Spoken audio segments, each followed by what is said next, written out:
Deacon. Today he's here to speak to us about sacred geometry and the working tools. Over there. It's a pleasure to be in front of you all. I think most of you in this room have learned more about masonry and forgotten than I ever will. And so I always feel humbled and a little nervous being in front of such a crowd. But I appreciate the opportunity to do so. And I'll try to keep my discussion short, but hopefully I'll get something out of it. I think most of you like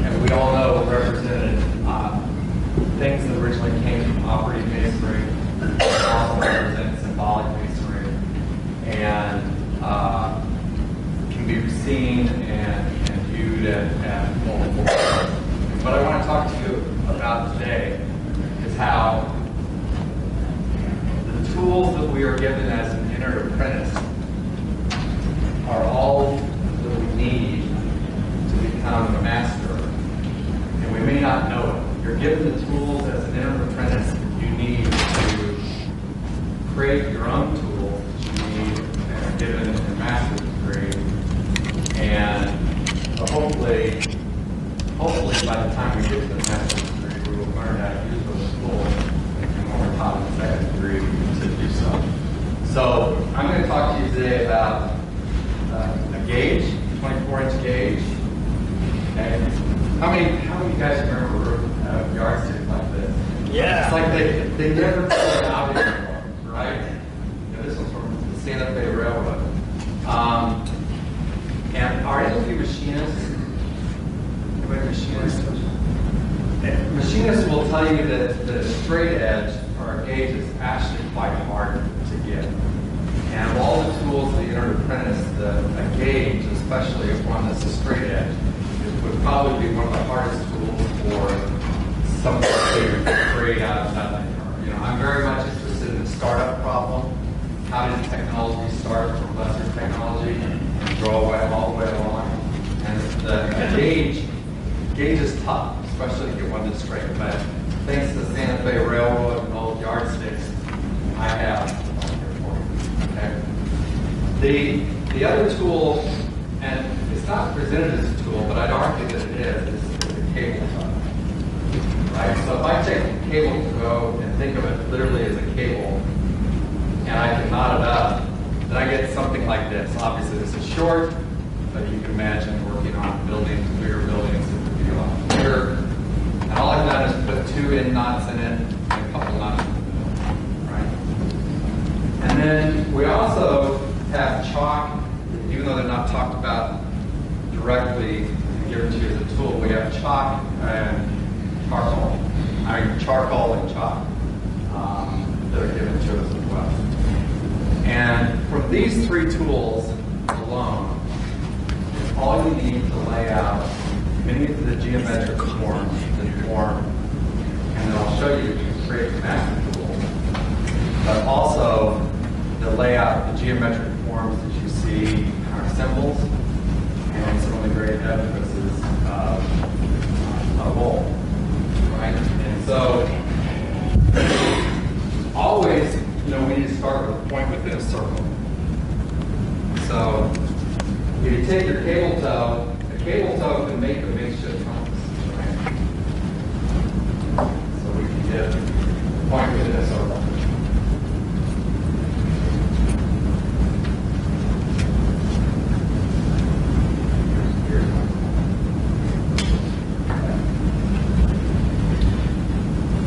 Well governed knowledge of that. Okay, and I'm going to put a horizontal. Okay. Now, first thing we want to learn how to do is to raise it perpendicular. All right. Perpendicular is a 90-degree angle, right, which forms our square, which is one of our tools. We can do that pretty easily by taking our cable tow just a little shorter than normal. And we're going to cut 2 lines here and here. Okay. We're going to take our longer one. We're going to come up here. And I apologize about the size of this. And where they cross, coupled with that, forms 90 degrees. So this is where we can get our working tools, because we have a square out of this to do this right. And you also have a plumb, because if you hang your cable tow with the weight from a piece of wood that you lay out this way, you've got your level plumb. So maybe that's not very profound, but I find it very interesting, right? Because this gets to my point. The tools you're given right as an apprentice to become your tools as a master, right? If you apply what you're learning in the second degree. Okay, so the easiest thing to do is to bisect this angle, right? Which is something that we would want to do. And you can do it, you bisect an angle simply by taking those points that you made earlier, here and here. And you just do that kind of motion again. You go here and here. Okay? And this bisects your angle.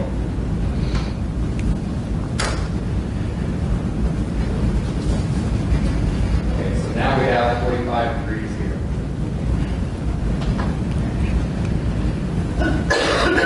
Trisecting an angle is just as easy. Trisecting an angle, you have to go from these points here and here. Okay. I got to find my right pole. Okay, here we go. But you come back the, let me see, back the other one here. Okay.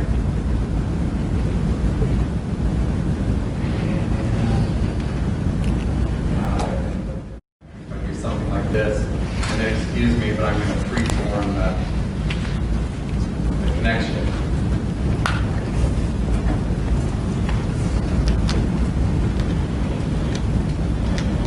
So we start to create a square. Or square compass. Square. You can also do a triangle. Embed a triangle. To embed a triangle, you have to bisect this line.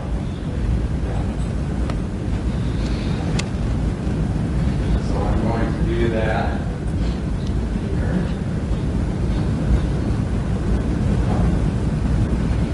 Here too.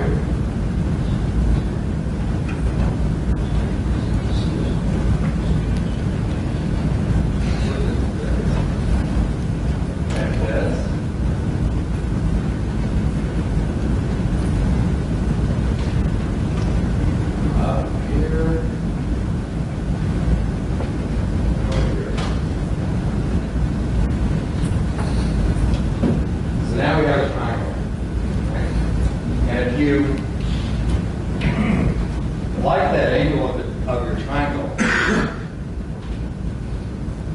you can pull our sign symbol seal right out. That's the square.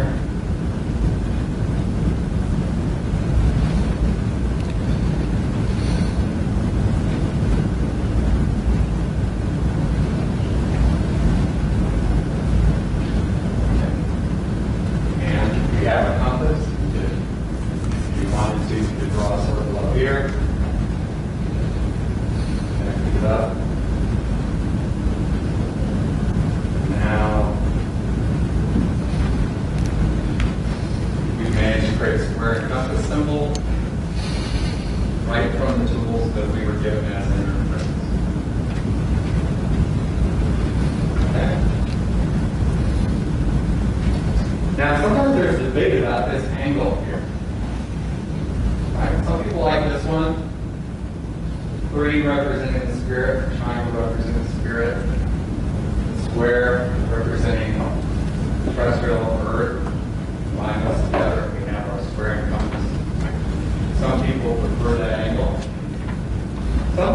where the angle of the pentagram makes in here. Where a pentagram is a symbol that represents all four elements and the spirit. But that begs the question, how do you get a pentagram? So I'll show that to you. And then, you know the old joke where the professor writes homework and he puts the hard one and he says that's left as an exercise? There are some really interesting, if you go on YouTube, you can find there are interesting instructions for how you construct a 7, 11, 13, and a very interesting one on a 17-sided shape inside here. Because what I've shown you allows you to create everything except those so-called. Okay, create pentagram. Bear with me as I remember how to do it. And you've got your horizontal and your perpendicular.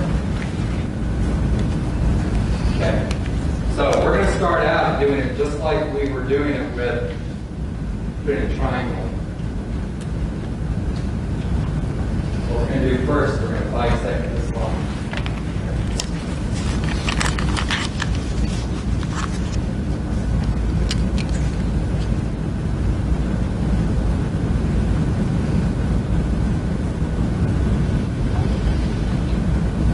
So this gives us a working point right here. It's in the middle of this line. Okay. To get a pentagram, you've got to take, you've got to come from this distance from here to here, which is not the right distance that you want, but it gets you close to where you're going. You take this and you take it down this to your horizontal again.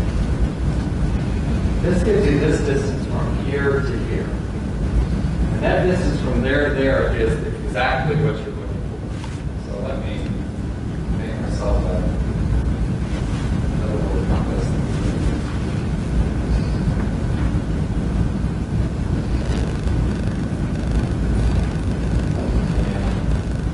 I'm going to take this distance here, down to here.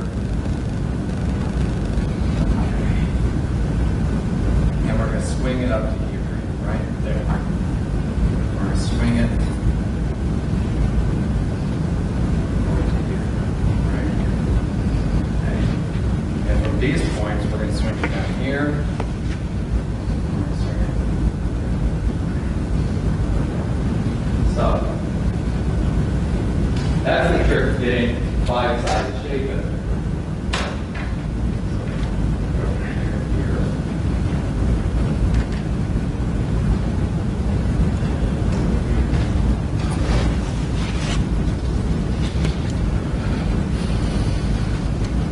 Cross.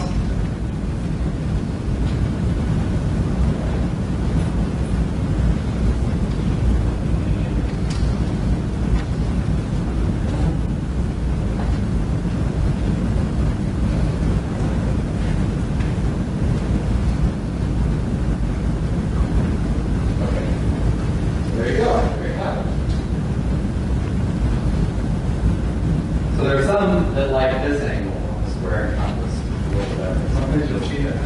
You'll see a square and compass, and you'll see that the arms are in tight, right?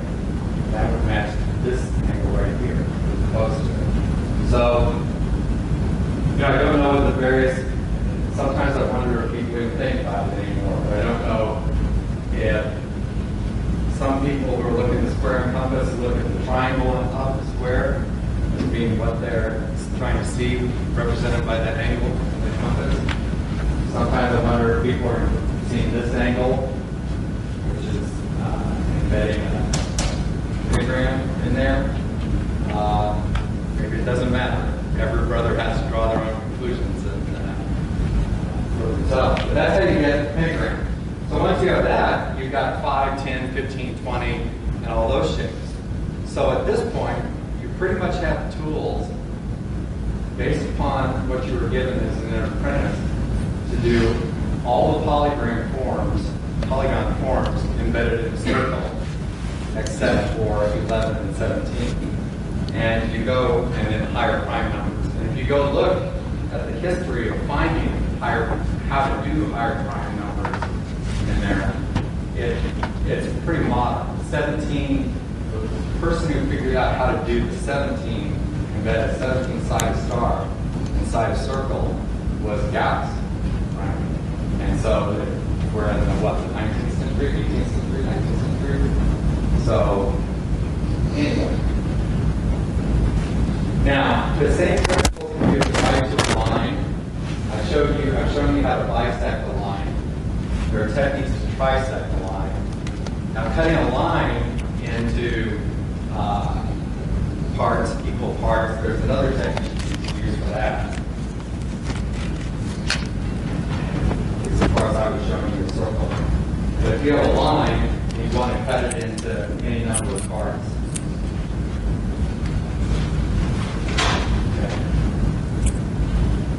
There's a really easy way to do it, but it involves drawing parallel lines. Okay, there's a construction you can use to make parallel lines, and hopefully by this point you will have the protractor. And so you don't need to construct every parallel line, but it is possible to do. But to cut this into any number, I'll just use, I don't know, 4 or 5. You take the line you want to cut, and let's say you want to cut the distance between here and here into 4 equal parts. You draw a line, and the angle all does not matter at all. Let me use a different color. Makes it easier to see.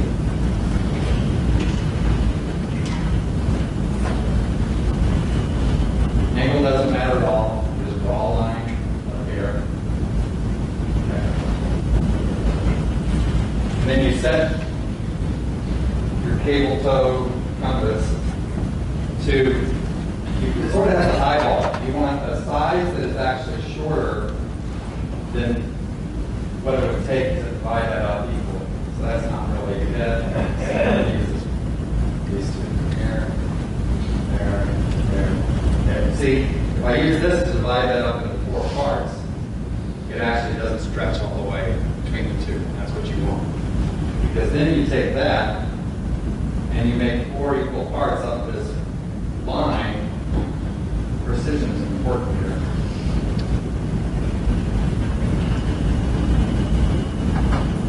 That you made, right? Your arbitrary line.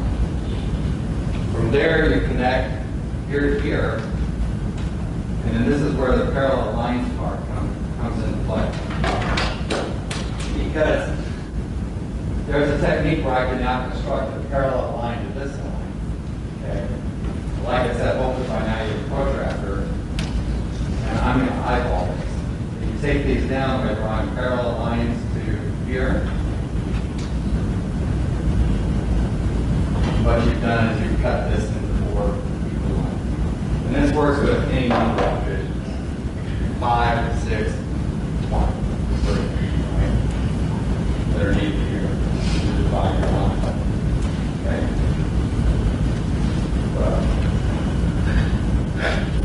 There are also some techniques that if you have a line of a given length, there's a really cool approach to taking a line that's of a known length, and if you want to use it to construct a triangle or a square is easy.